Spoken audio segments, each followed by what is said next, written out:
здание ветшает все больше, идет трещинами. За 20 лет с момента открытия здесь ни разу не было ремонта. Музей татарского писателя и общественника Гаяза Исхаки находится в здании со 140-летней историей. Это объект культурного наследия республиканского значения. Нет здесь элементарных удобств для туристов и работников, водопровода и канализации. Музею нужно все.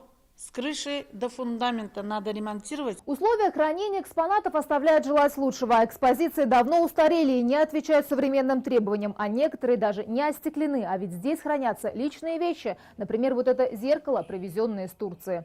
Именно туда во времена репрессий эмигрировал Гаяз Исхаки. О непростой судьбе писателя и перспективах развития музеи говорили на выездном совещании Комитета Госсовета по культуре. Последние сметные расчеты показали, на ремонт нужно 26 миллионов рублей. Есть второе обращение на имя нашего президента от Василия Гаязовича Шахразиева, заместителя премьер-министра, с просьбой поддержать проведение ремонтно-реставрационных работ.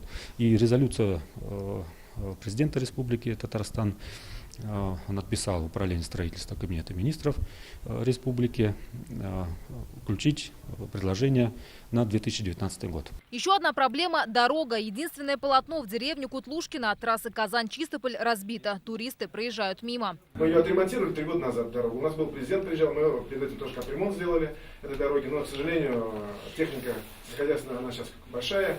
И эта дорога уничтожается. Район, конечно, своими силами не сможет отремонтировать здание. Деревня сегодня не очень в хорошем состоянии, хотя районом сделано немало. И они сказали, что подстроили и клуб, и так далее, там подобное.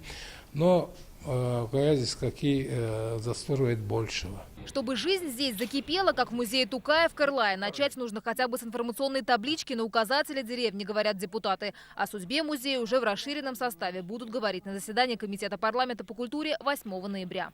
Анна Городнова, Ильшат Мухаметов, ТНВ, Чистопольский район.